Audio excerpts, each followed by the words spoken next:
The OSCAAR Modified Tour roster is so interesting every year because there's so much flux. There's guys coming and going and new teams appearing, and one young man to keep an eye on. I'm sure he's not exactly a fresh face to the Modified faithful because he has been around for a year driving for another team, but he's got his brand new outfit ready to go. He'll be at Flamborough for opening night in about a month's time. None other than AJ Emms. I got him on the line right now. AJ, thank you so much for the time, my brother. Tell me a little bit about how testing went, because I know you had the car out for the first time this weekend at Flamborough. Obviously, it was a lot of anticipation going into this season, and I was so pumped all winter to get the car finally out on the track.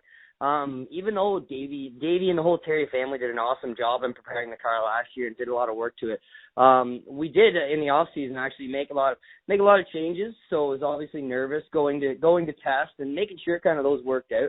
I've been doing a lot of work with Peter Shatanis on setups and different things like that, and doing some work with Brian McDonald. So those older guys kind of been really steering me in the right direction. And finally getting to the track, we had the full crew there. Some more experienced guys like Dave Lewis came, Peter Shatanis came as well. My dad having a racing background, we had a lot of experience there. So Mike Westwood obviously as well came down. Having that experience really helped the way our day went for testing. We ran into some issues. We had some fuel pump issues and some battery issues, but you know what? Nothing too crazy. Car handled good, still in one piece, so I'm happy about that, and really looking forward to getting to Flamborough for that first race. Now, I don't have the mod tour schedule in front of me, but from what I understand, is Flamborough sort of the new home base for the OSCAAR Modifieds in terms of schedule and how many appearances you make there? You know what? We kind of do a lot of jumping around, and I think this year without having a sunset on our schedule, it obviously really changes things. I know we hit Flamborough more often than we would in, say, other years past. Mm-hmm. But I don't really know if we have a set home track, but obviously I think we're going to Flamborough 3 or 4 times throughout the season. So is that, with that being said, does that present like an extra bit of pressure to get that place figured out? Because you know you're going to be on track with guys like John Harper's the first one that comes to mind because he's a Flamborough regular, right? He's got a good car now. His program's sort of rocking and rolling, and he knows Flamborough. So you're up against guys like that. It's like, shit, I better figure out Flamborough because we're going to be here a lot. If I'm off here, you know, you're going to end up giving up a lot of points in that chase for the championship. Exactly. It's actually a huge deal for us. I mean, Flamborough's a track that I've been able to have some success at in the midget cars and different things that I've driven. But at the same time, it's one of those things that this OSCAAR Modified is a different animal, and having the new car, we really want to make sure that we're set for each track. I mean, you think about Flamborough compared to Varney or Full Throttle Speedway, and it's just a totally different animal. So realistically for us, we want to go into every single race with a chance to win and run as best as we can. That's our goal. So for us to do that, we obviously need to do preparation now. And like you were saying, with Flamborough hitting there so much, you got to be good. You got to be always set and like ready to go. So for us, getting the ball rolling early. I mean, John Harper was there practicing on the weekend as well. So it's good to see kind of a good gauge on where we were. So it was obviously a really positive weekend for us. And like you said, Flamborough, figuring that place out is going to be big. And hey, for me, I'm a big fan of older racing as well. I've heard so many stories about the Junior Hanleys and the Don Biedermans and all these different guys that have raced all over the place and look, Canadian legends, right? And winning the Don Biederman Memorial would obviously be so big on my list. So, I mean, obviously that's circled on my calendar. I got to think the atmosphere is going to be pretty cool. When you're bringing the Biederman Memorial back to Flamborough, you know, if they do it up right with the history aspect, there's going to be a certain energy in the air there when you unload that afternoon. Oh, I think the exact same thing. I mean, for me, looking at old racing in the past and all that sort of stuff makes me like, I wish I was around for some of that stuff because you hear so much about it. But winning that big race would mean a lot. Going back to Flamborough where a lot of them great rivalries occurred years ago and all that happened, I think it's going to be really special and obviously a big event. And hopefully we can go out there and run good. So you're departing your former team. The Alan Adams owned team. You've got your self-contained, your self-owned team now between you and your dad. You guys set up this brand new team. So what's that going to be like for you, kind of stepping out on your own and kind of leaving the nest, so to speak, with this new outfit? What's that going to be like for you as a driver owner in 2016? It's obviously very different. I mean, for us, though, at the same time, a lot of people don't know this, but we've worked on a lot of cars in the past. Like I said, my dad raced, so we actually have a shop that we can do essentially almost everything we need to. I mean, in terms of body fabrication and different welding, things like that. We have a lot of tools that have taken a long time to compile. I mean, this hasn't just been a 1-year thing where we just decided, hey, we're going to go racing. It's been a long process of, okay, like, what do we need? Let's set ourselves up so we can be fully prepared once we get to that point. It just kind of worked out for us that, you know, we're in the right place at the right time. Got talking to the Terrys, just kind of worked out a deal, all worked out for us. My dad and I went in on it, and just kind of took off from there. Things are going to be different. I mean, you're going to have to roll with the punches, but like I said, I have a lot of people that are around me that have a lot of experience and that are really helping me out this year and have a lot of that knowledge that really I think will become beneficial as the season progresses. So with that being said, I think we're set up pretty well, but like you said, you don't know until you do it too, right? Like, you don't know. I can't just say, hey, it's all going to go smooth and great, but there's going to be some bumps in the road, stuff I'm not even aware of right now.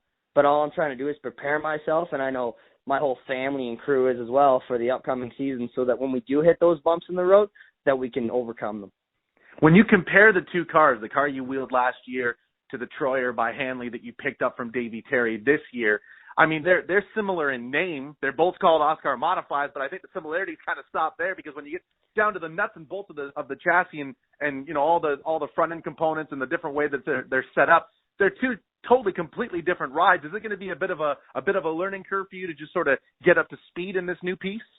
Obviously very different cars, very different driving cars from what I've experienced already. Setup wise as well, just doing a lot of work at Peter Shatanis's. I've been able to work on a lot of different late models, guys' late model stuff they bring in, and different Thunder cars. So kind of learning the ropes on that side more. That's a little bit more similar to what we ran last year with the Adams Motorsports crew. This Troyer Modified, being a more of a rear-weighted car, is definitely a different feel and different for setup-wise. But for me personally, throughout my whole career, even back to go-karting years ago, I jumped from car to car, go-kart to go-kart, whatever it was. So for me personally, it's kind of one of those things I've kind of been groomed to not get comfortable in one thing, because I'm always driving.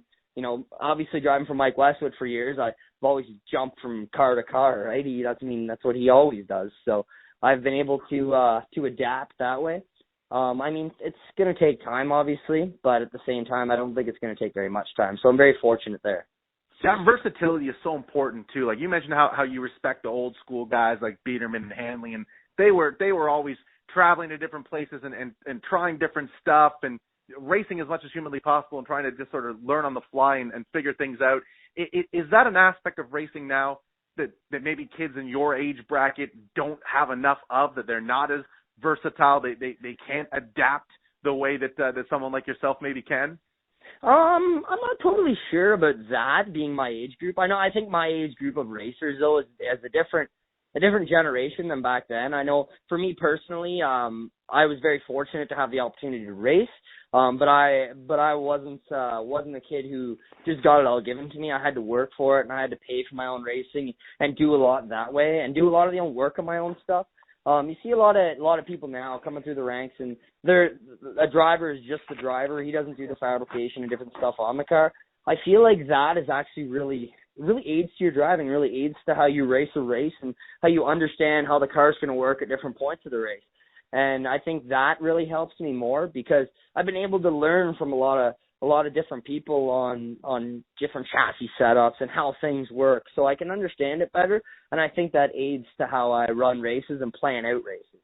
And I think that there's still a lot of great talent that's coming up, and a lot of young drivers that, hey, like even me in the next few years, I'm considered young now, but I got to look out, because in the next 3 or 4 years, there can be some more younger guys coming up and coming to try to take that away. So it's kind of one of those deals where I don't really personally look at what other younger guys are doing. I just look to say, hey, how can I be the best possible race car driver out there, and what can I do to be better? So it's kind of one of those deals. Considering you do a lot of the maintenance on your own car, you do a lot of the fab work on your own car, does that sort of affect your driving style in terms of, you know, maybe you don't shove your right front into a situation where it doesn't belong or it doesn't fit, because you know if you take a little bit of damage there, it's going to be you on your hands and knees banging that piece out and replacing it on Monday night? I feel like it's a mix. I feel like sometimes you obviously you try to respect your other competitors because a lot of the time those guys are doing the same thing as you are. You know what I mean? You obviously have a high level of respect and say, you know what, I'm not going to shove it in this hole because hey, I got to pay for that the next day, right? I'm not gonna do that. And same as when I drove for Alan Adams. We weren't Hendricks Motorsports, but at the same time we were there to race and there to run good.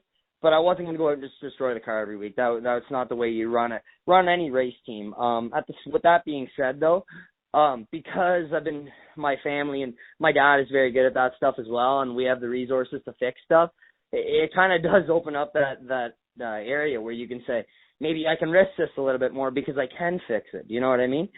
There is that aspect to it, but at the same time, I'm more the kind of guy that's going to err on the side of caution. I'd rather have, finish second in a night with all four wheels on the car than go out and take out the leader and just wreck us and pull a stupid move like that. I mean, I go to every race to win, obviously. I think all of us racers do. But with that being said, you're not going to go out there and do something that's erratic and, cause danger to other racers and, just wreck equipment because who wants to do that, right? That's a smart strategy, my man. It's all about getting to that next round, right? Getting to the next round on the tour and keeping that team mobile and moving. I'm fascinated by the OSCAAR Modified Tour and the roster they've assembled. I think they've done a really good job. The fact that the tour is still really in its infancy. It's only into its fourth or fifth year. It hasn't been around a long time. Yeah. And they got a lot of talent and they got a lot of parity. I mean, it's got to be so exciting for you, sort of, kind of still trying to establish a name for yourself, make a name for yourself, get that reputation under you, to be out there racing on a tour that's as exciting as the Mod Tour with as much different talent and household names that are on it. Yeah, you know what? There's a lot of guys in the series that have come from a lot of different places as well. Like when you look at some of the other divisions out there, some of the very other competitive divisions, I mean, the limited late model division, you see guys that kind of come through the ranks, say they race at, for example, say Sunset Speedway, they work their way up through the ranks, mini stocks, the super stocks, the late model, where in the OSCAAR Modified, you have guys from super stocks to midgets to everything out there, right? And it creates a lot of versatility, and you get to see a lot of different drivers. And traveling track to track, it's also, like you mentioned, John Harper earlier at Flamborough. The guy's had so many laps at Flamborough. He's going to be really good there. You got to know that. But different tracks that he maybe hasn't been to as much, he may not be as strong at. So that goes the same for anybody. Same as me, for example, right? It really creates a lot of versatility and it creates for a lot of action-packed racing. So hopefully this coming year, I think you're going to have I think it's even stepped up even more. I think we're going to have some really good racing and some good shows, and it's going to make all of us drivers be on our game. I know I'm trying to be 100% prepared so that, because I know these other guys are doing the same thing. Of all the different facilities you guys are going to this season, you go to Peterborough, Sauble, Flamborough, Delaware, and I think you go to Varney as well, right? You guys are back at Varney this year. Yeah. Of all those tracks, which one's your home track? Which one do you have more laps at than anywhere else? It's tough to say. I mean, for me, I've never actually had a home track. I've always raced in traveling series. So for me, I've had laps at all of them. I would have to say that the most success I've probably had is at Full Throttle at Varney Motor Speedway there. I like the high banks. It's more of it's a technical track. It's a tight track. You know what? It can be physically demanding in a long race, and I feel like with a lot of preparation and a lot of different things, I've been able to excel there. It's a track where guys make mistakes, and that's what I like. I try to thrive on that because I try to obviously everybody makes mistakes, but I try to make as little as possible. That's kind of the goal going into it, is to try to do every lap the same and just go out there and run really well. And I think at Varney I've been able to do that. Last year we had a couple good runs there in the Adams Motorsports car. I think we finished 4th and 5th, so that was positive. Led some laps there, so that was cool. Delaware's another one. Fast track. It's got a lot of character, an older track. We were able to run 3rd there last year in the second race, so that was really cool behind a really good modified driver, Gary McLean, and Cole Powell, so that was really cool. So going to those two places, obviously, I'm really excited for, but really, I look at the whole OSCAAR Modified schedule, and I think, man, I'm just excited to get to each and every one of these, to figure them out and to try to go out there and, try to get some W's. It's all a Rubik's Cube, man. When you take different facilities and different competitors, you never really know what you're going to get every time you pull into the pit area, and I think that's what draws guys to tours like the Modified Tour, to sort of bring them out of out of weekly racing where you're up against the same guys every single week at the same Yeah. facility and go out on the road a little bit. Very much so. Very much so. And you know what? The cars look different. They're a different product than what you're seeing on a weekly basis, which is kind of cool. And you know what? They're really fun to drive. I'll have to say that. You know what? I love limited late model racing, and I grew up around that. My dad did that, and I've worked on lots of that, and I would love to be in one this year. And I actually plan on doing a bit with Dave Lewis and Dave Lewis's car at Peterborough Speedway, and maybe some shows at Sunset. So that'll be cool. But I'm really enjoying driving these modifieds. Well, you dabbled a little bit in Mike Westwood's limited late model last year at Sunset. Tell me a little bit about what that experience was like for you. Oh, it was actually a great experience. I know Mike's been really, really good to me over the years and really helped me out, kind of kept me going throughout a lot of my racing. Like I said, the budget wasn't always there, and Mike really always came through for me. So I've been very fortunate to have that opportunity. The car last year was a heavy car. It was an older car. It was built when the rules were a little bit different for limited late model racing. So we were over 150 pounds heavy. Just an older car. We did a lot of work to it. I learned tenfold. That's what matters really with that whole deal. It was one where I owned the drivetrain and Mike owned the car, so that was another cool experience because I got some ownership experience there. But at the same time, going ahead, like working with Dave Lewis and their car, we're hoping. I know Dave's going to be in the car for some events, and I will be too. So I know that's a little bit newer of a piece, and one that Peter Shatanis has been doing a lot of work on. So we're hoping to go out and have some good runs with that. At the same time, the experience that I got last year with that limited late model, how much fun I had. Sunset Speedway, the limited late model field is stacked, and you know what? My God, it's a place to be.